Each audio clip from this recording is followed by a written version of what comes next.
I guess for the first lab, I'll have to test out the computers. So people were able to get the R Markdown code working at home, but it didn't work in the lab setting at all. Is that my understanding? Or? What do you mean by that? So I posted a sample lab file, right? And ideally, you would download that file. You would open it up in RStudio, and RStudio should recognize it as an R Markdown file. And then when in the, I think it appears in the top left corner, or there's like different sections in the RStudio window, and it should appear in the top left. There's like code written there, and then one of the buttons should say like knit HTML or knit PDF or something. And when you click that, it should run through some stuff, and then it'll present this, you know, fairly semi-attractive report-looking thing. This first lab, my understanding is just do what you can, put it into a Word file or PDF or something, and upload it. I'll tell Aromalin to be generous and forgiving in the grading of this first lab, just as we're trying to get kinks worked out, and then as things settle down, then I guess we can start grading a little bit more appropriately. Okay, but essentially, I just wanted you to be able to load some data into R, maybe see how, you know, in the original data set, there's, you know, hundreds of lines, each line representing a case or an individual, and then be able to use R to summarize all of that data. That was essentially it, just to give you some familiarity with it in a simple exercise. If it turns out to be challenging because of technical difficulties, we'll have to work out with that. But like I said, there is a steep learning curve, and so the first few things that seem like they should be simple will probably be frustrating in the beginning. If you have any questions, you can always email me or visit during office hours. I can extend the deadline for the lab if that would be helpful, but I don't want to continue extending everything here. So, yes. Could you possibly just post the code that you have to type into the RStudio to like put labels on top and labels on So there is code in the sample R Markdown file in the sections that say R, and those should work, and they should work for the, I think, problem 31, or the other one, and then the one that you're supposed to do, you're supposed to look at my code and manipulate it accordingly. So I don't want to post the answers because I want you to try that out. Okay, so I feel like I have already posted code. I could post code in another text file or something that should work. So, okay, well, if we have more issues, I can address those, and if not, we'll move on to Chapter 4. Any questions from Chapter 3? No. Okay. So with Chapter 4, we are looking at summaries for numeric data. Okay, so Chapter 3 was all about categorical data, and we saw how to display those and summarize those with two-way tables and frequency tables. And in Chapter 4, we are going to learn how to display and summarize numeric data. Okay.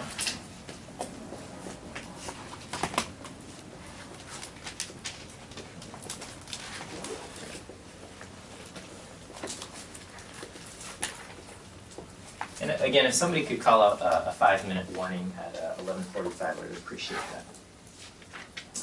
So with numeric data, when you describe a numeric distribution, there's a few things you want to mention.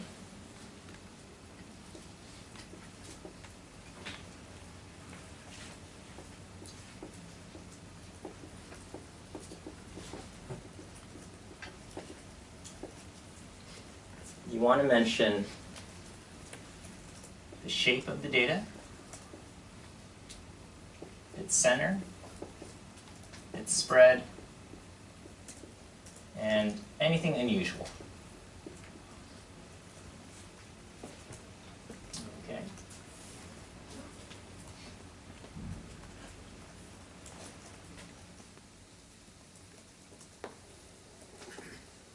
The shape should be described with the number of peaks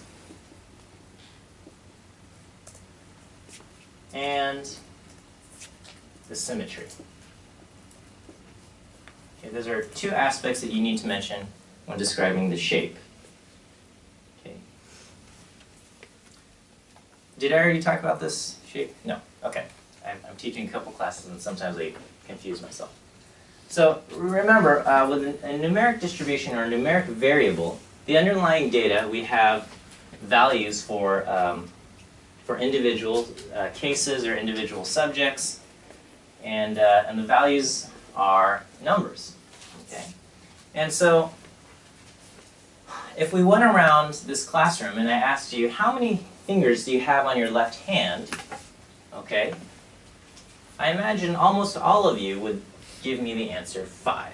Okay, there might be a few or a couple people with numbers other than 5, but nearly all would say I have 5 fingers on my left hand. Okay, and so you can imagine the data for that number of fingers. Okay, again, we would have each student's name, so the student, and the data would probably look somewhat like this: 5, 5, 5, 5. Maybe a 4, and then something like that. Okay.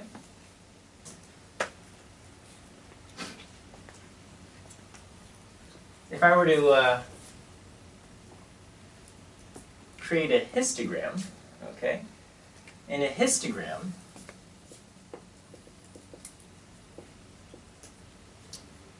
the horizontal axis would be the values that this numeric variable can take on. So technically, it could be anywhere from 0, 1, 2, 3, 4, 5, I suppose 6. And our histogram would look probably like this, okay? If not just a single bar at 5. Okay, so this would be a numeric distribution. And how would you describe this? You would just say the vast majority of people have 5 fingers on their left hand, and very few others have different values from that. If I didn't ask how many fingers do you have on your left hand, but asked rather, how tall are you? What is your height in inches?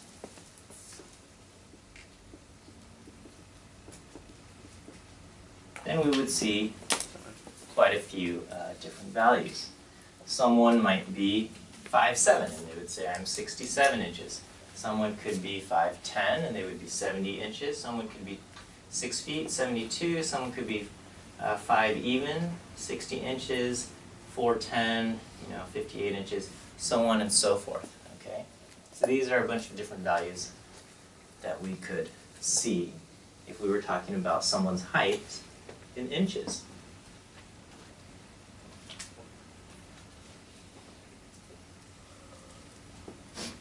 If I were to graph the height in inches, okay, so again, the horizontal axis would contain the different values that they could take on. So maybe, let's start at 56, 57, 60.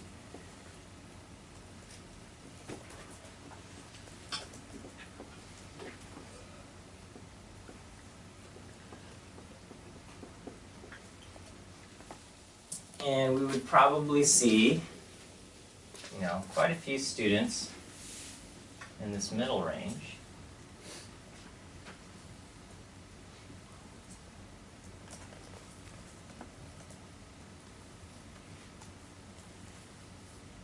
So the height of the bars indicate how common that value is. And as we move further away from the middle, these heights are probably going to become less and less common. And same in the opposite direction. As we go further and further away from the center, as we get to more extreme values of height, in terms of extremely large or extremely low, these values become less common. And so this could be a histogram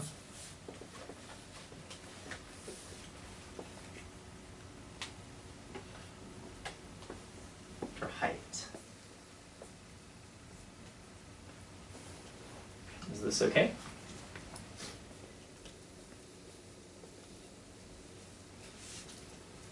I could just redraw this in terms of a curve, and this could be summarized with a curve that looks something like this. Is that okay? These curve representations of the histogram. Technically, I should have a vertical axis, and the height of the vertical axis indicates the frequency. So perhaps I have 20 students. Excuse me. So this bar right here, did I lose my mic? This bar would represent students that are about 59 inches, and there's about 5 of them, I think. The battery's just.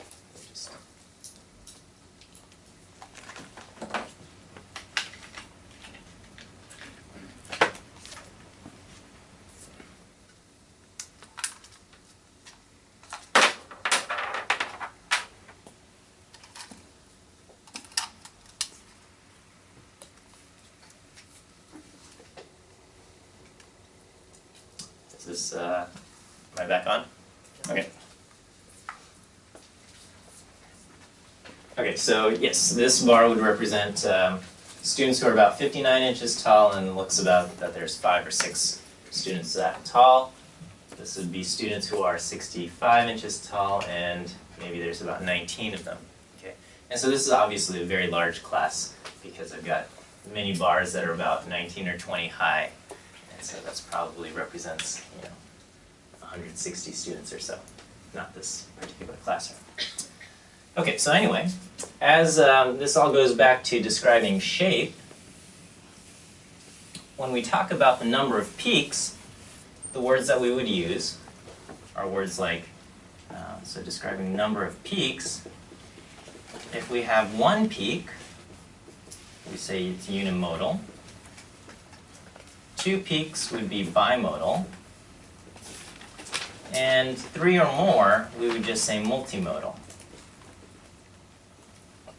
I suppose you could say trimodal, but that's not very common in the literature. There's nothing inherently wrong about it, but just, I don't generally see people say things like that. So unimodal, anything with one peak, okay? So this would be unimodal. Both of these would be unimodal. Bimodal would be things with 2 peaks. So it could be like this. It could be like this. All right. Even something like that would probably be considered bimodal. And multimodal, more than 2 peaks. I think you guys get the idea.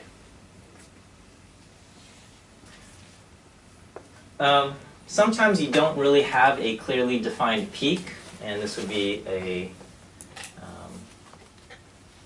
this kind of gets its own name, not without, with no peaks. If there's no peaks, you might say it's uniform. Where can I write this?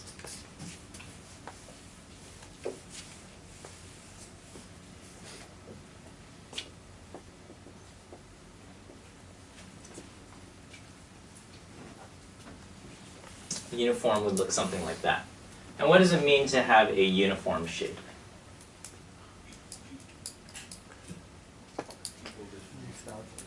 That means all values that are possible are equally likely. Okay? So that would be something like what is the last digit of your phone number? Probably we have about the same number of people whose last digit is 3 as we have people whose last digit is 8. If we looked at many different people. Okay? So all of those values have about, will show up in approximately equal in number, and so you would have a uniform distribution. Whereas height, certain values are going to be more common. It's more likely to see someone who's around 5'6" than it is to see someone who's 6'6". Okay? So 6'6" would be an uncommon value represented by a bar that is in the extreme end but short, whereas 5'6" would be a tall bar somewhere in the middle. So regarding the number of peaks, we have unimodal, bimodal, multimodal. And the other aspect that we want to mention when describing shape is the symmetry.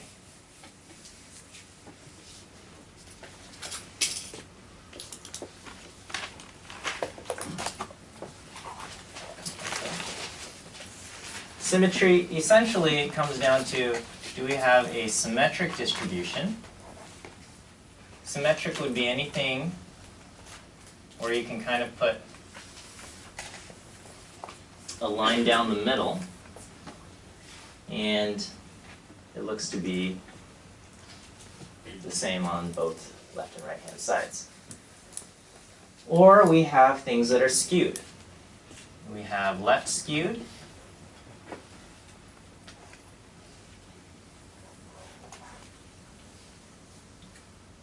which has a peak, well, this would be unimodal left skewed. I should say unimodal and symmetric, because you can have bimodal and skew and bimodal and symmetric, but this would be unimodal left skewed. We have a peak over here and then a tail on the left-hand side. So the tail is on the left. And if this is called left skewed, what do you think this shape is called? Right skewed, exactly. And if you have trouble remembering which one is left skewed and which one is right skewed, just imagine taking a weapon of this shape and trying to skewer someone or something. And which side would you use to do the skewering? The right side or the left side, okay? So just remember which side looks like a skewer or pointy thing, okay? What does it mean to be left skewed? Can you think of any numeric distribution that might be left skewed or right skewed? Numeric variable. Income? Income, okay. Income would be what? Right skewed. Right skewed, yes. Income would be right skewed. Income is an example. And what that means is that values down at the, quote, lower end of the spectrum are far more common. Okay, that's why we have a peak here, far more common. And most people are kind of in this zone over here. So this would probably be anything between 20,000 to 70,000 a year or something. Most people, the vast majority, would be in this range. But do we have people making $1 million a year? Or $500,000 a year? Yes, not as common, but yes, they do exist. And if we are comparing someone who makes $50,000 and someone who makes $1 million a year, the person who's making $1 million a year makes literally 20 times as much as the person making $50,000 a year. And so if this over here is 0 and this is 50K, I would have to go 1, 2, 3, 20 things out, and that $1 million a year is probably somewhere way over here on the chart. Okay, and so we'd have a little blip over here. So income is heavily right skewed. Most people are here. Okay. So just right. Most people, or most of the data, is over here. Some exist out here. if we were to go in the opposite direction, so it is possible for someone to be much higher than what would be considered the bulk of people. There could be some people who are much higher than that, not as common, but is there anyone this equally distant below? No, okay? So if someone makes $1 million a year, they are making $950,000 more than what might be considered average, if we say 50,000 is average. Does anyone make $950,000 less than the average income? That would be negative 900,000, and in terms of wages, nobody has a negative wage. Somebody might be in debt and be incurring a large amount of debt, but in terms of wages paid, nobody has negative wages paid.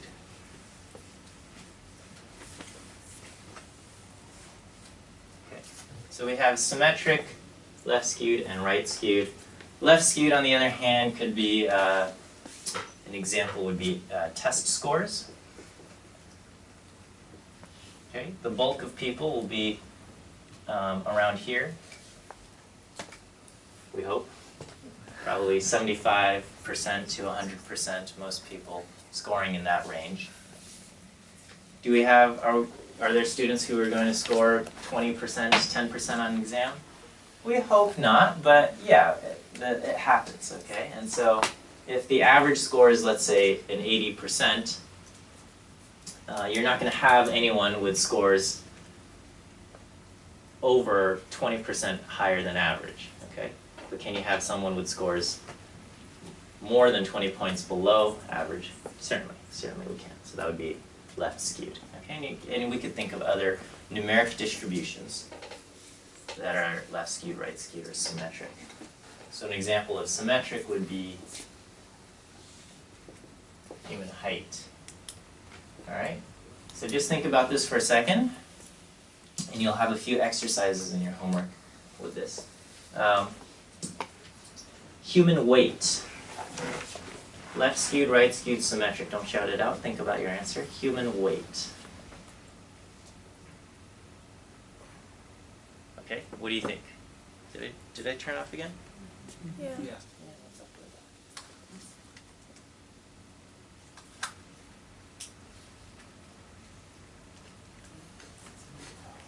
Okay, I don't know what's going on. I'll deal with this later. Human weight. Left skewed, right skewed, or symmetric? What do you think? Right skewed. I would say human weight is right skewed, in that average person, if we combine both males and females, probably around 160 pounds, something around there, 170 pounds. Do we have people who are much higher than that? Do we have people who are 350 pounds? Sure, 350 pounds is over, would be around 200 pounds over the average weight, 190 pounds or so over the average weight.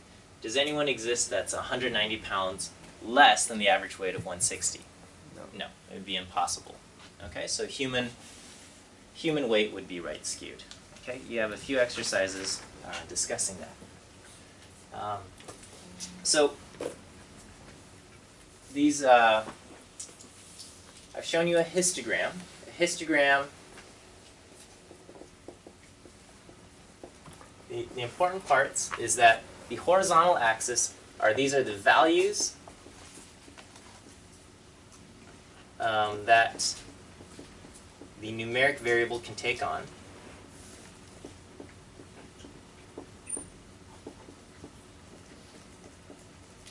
And the vertical axis is the frequency, or how common that value is. Okay. So you might have something that looks like this. There's also stem and leaf plots, which are essentially, they look like histograms, except rather than putting in bars that show how common that value is, across the bottom or the stem you would put in the tens place, and you would have a leaf that represents the ones place. So if your data had the value 50, consisted of the values 52, 53, 55, and 60 on a stem and leaf, you would put a 5 here and you would list out 2, and this represents 52. This 3 here represents 53, and this 5 here represents 55. The 60 would be represented over here with a 6 for the tens place and a 0 right here. Okay, that would be a stem and leaf plot. Once you fill out a stem and leaf plot, it kind of looks like a histogram that's been turned on the side, because you can imagine bars that go like that. Okay. Dot plots are another example. These are all different graphic displays. And essentially, rather than putting bars of certain height, you just put in dots. Okay, so so this histogram would turn into something that looks like this.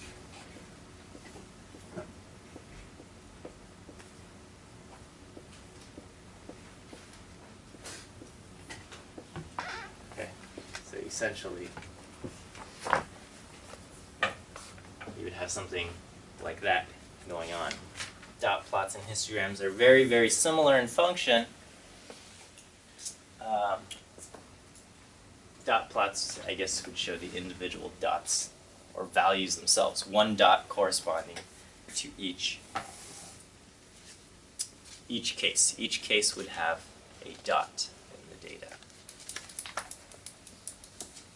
Okay, so all of this, these are just graphic summaries here. And we also have numeric summaries. Okay, so again, when describing a numeric distribution, you want to talk about the shape. And when you talk about the shape, you want to mention the symmetry and the number of peaks. You also want to talk about the center and the spread.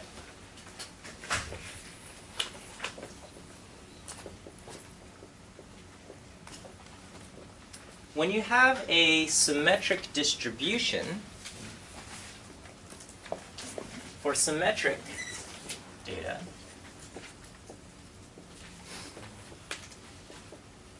it is probably sufficient to mention the mean as the measure of center and the standard deviation as the measure of spread. Mean for center. And standard deviation,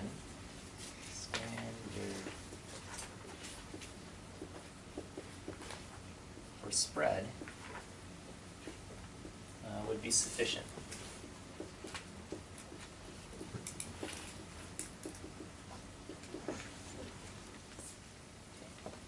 For skewed data,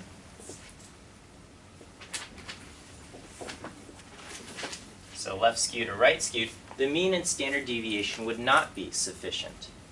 You would probably want to provide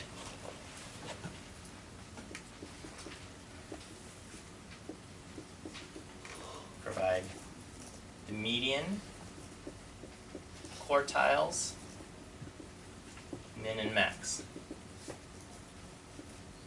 This we often call a 5-number summary.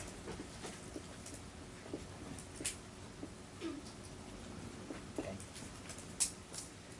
But can you calculate the mean for skewed data? Yes. Can you calculate the standard deviation for skewed data? Yes. Can you calculate the median, quartiles, min, and max for symmetric data? Yes. All of these are numeric summaries that can be calculated for any numeric data, except we might prefer to use the mean and standard deviation for symmetric data, and we might prefer to use the 5-number summary for skewed data. I think you are already familiar with the mean and already familiar with the median, but we can just recap this. Okay, the mean, symbolized by y bar or x bar, is equal to, you add up the individual values of y and you divide by how many you have. Okay, So is this writing okay? Okay, so sigma represents adding up your values. So you take each of your values, you add them up, divide by how many you have. This would be the mean. The median is the number or point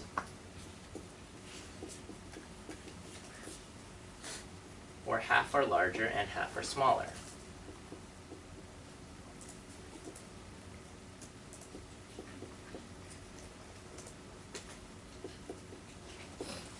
So if you have 20 numbers in your data set, 10 numbers will be larger and 10 numbers will be smaller. How would we go about finding the median? Well, we would put our numbers in order from least to greatest, and then we would find the spot where 10 numbers are larger and 10 numbers are smaller. Okay. So to find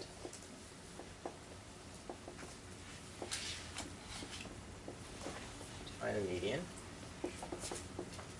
put numbers in order from least to greatest.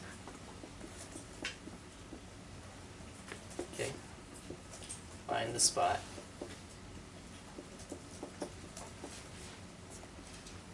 or half are larger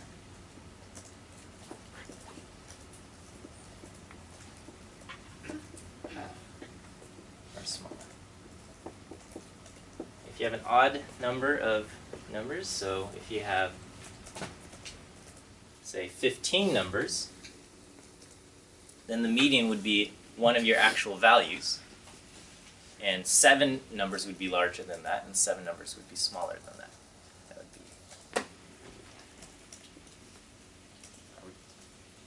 If I were to ask you on an exam or a quiz or something, to find the mean and the median of a set of numbers, are we comfortable with doing that?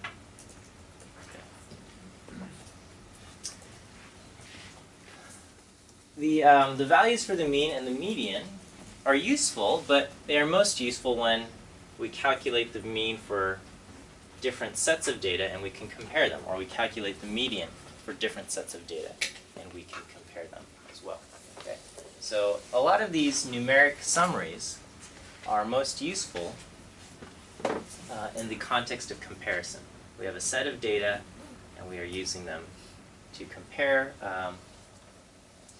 where the center of the data is between different sets. Okay. The mean can be thought of as the balancing point of our data. Okay. Where should I write this? Okay. So some key things.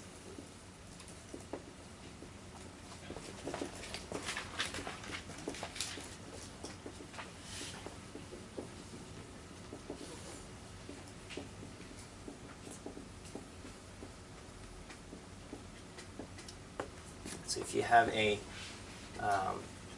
numeric distribution that looks like this, the mean is, if I were to put this on a seesaw, where would I want to balance the fulcrum? It would probably be, I don't know, somewhere like this. If I would put the balance right there, maybe this shape would be balanced. Okay? And so where it would be balanced, this can be thought of as the mean.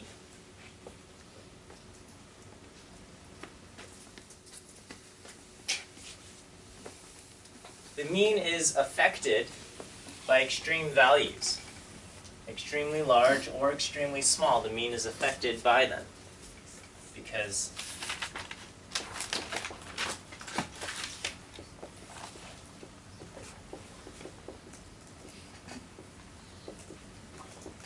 you're adding all of those numbers up. If you have an extremely large value, the mean is going to be affected. Whereas the median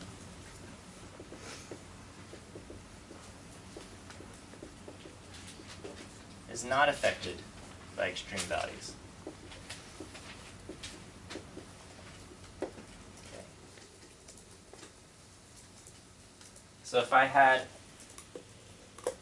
we were sitting in a restaurant where there's 10 patrons, and we asked what is the average income of these 10 patrons, perhaps the average income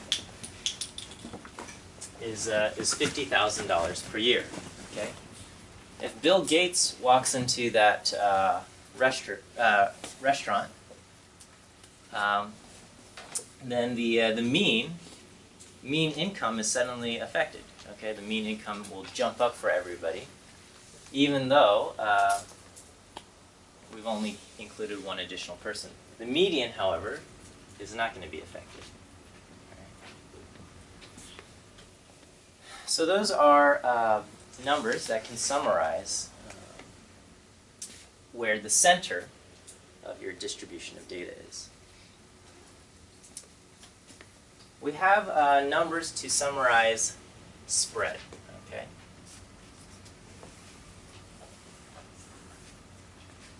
So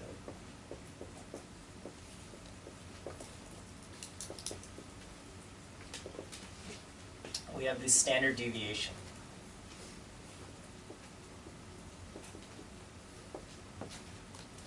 The standard deviation, okay, can be thought of as the typical deviation or distance from the mean.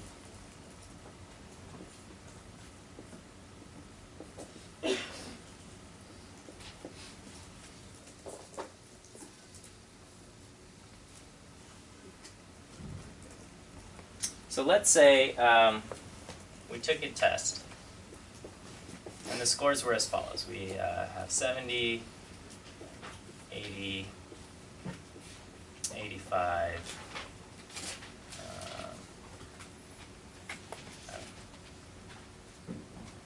85. Okay, what is the mean score here?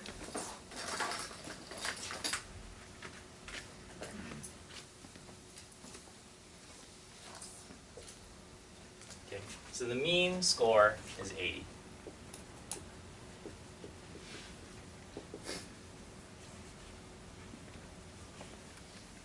Of these 4 tests. If I were to create a dot plot,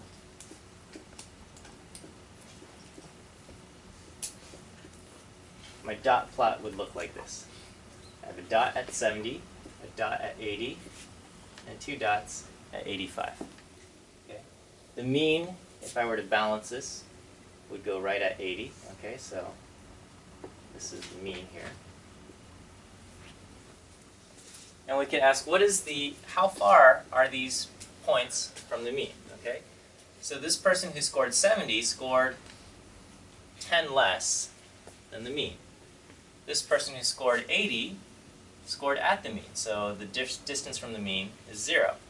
This person over here scored 5 above the mean, and this person scored 5 above the mean. So what is the typical distance from the mean? Well, we could think of just averaging 0 plus 5 plus 5 plus 10 divided by 4. But we make things a little bit more complicated, and that's not what we do. Okay? We actually square all of these distances and then take sort of the average, but it's not. Okay? Essentially, we take these squared distances, add them up, and divide by n minus 1 rather than n. Okay. So I'm going to write the formula for the standard deviation. If you don't like this formula, you don't have to use it.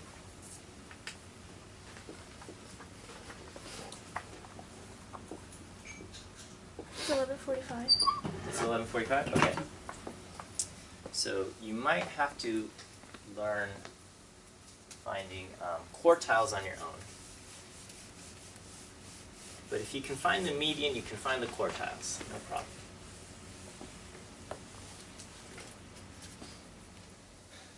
Okay. So essentially what we're going to do is we're going to find the distance from the mean. So if my test scores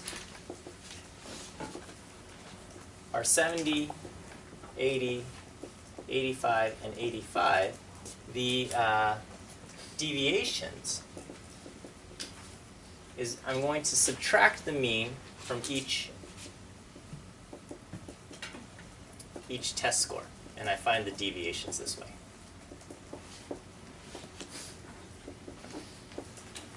Okay. This is my y minus y bar step.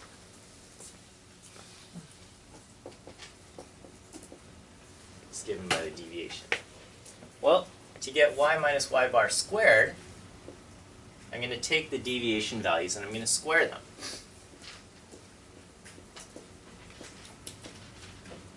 So I have 100, 0, 25, and 25. So far so good? Okay. And then now I'm going to sum them up. Is equal to 100 plus 0 plus 25 plus 25, and I get a sum of 150. I take that value and I divide by n minus 1.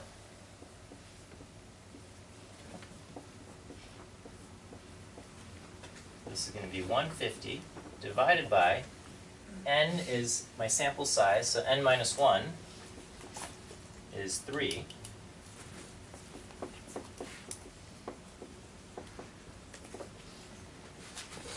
And if I were to stop right there, this value is known as my variance. The standard deviation is the square root of that.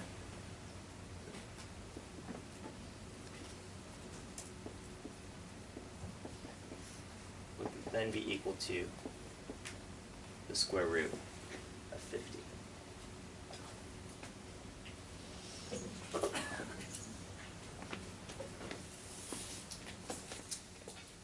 You have a couple exercises in your homework asking you to find the standard deviation. The key to remember is that the standard deviation is just a way to measure spread, okay? And so when we're talking about spread, we're talking about how similar are the numbers to one another versus how different are they, okay? If I were to give another exam, and so this is a second test.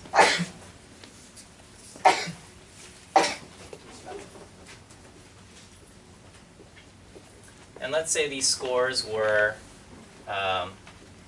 50, 80, 85, and 100, okay? Which test would have a higher standard deviation? Okay, yes, it's, I have like 2 minutes left, or 1 minute left. Which test has the larger standard deviation? Test 2, okay? There is a larger discrepancy between the different scores, larger variation between scores, and so the standard deviation would reflect that, okay?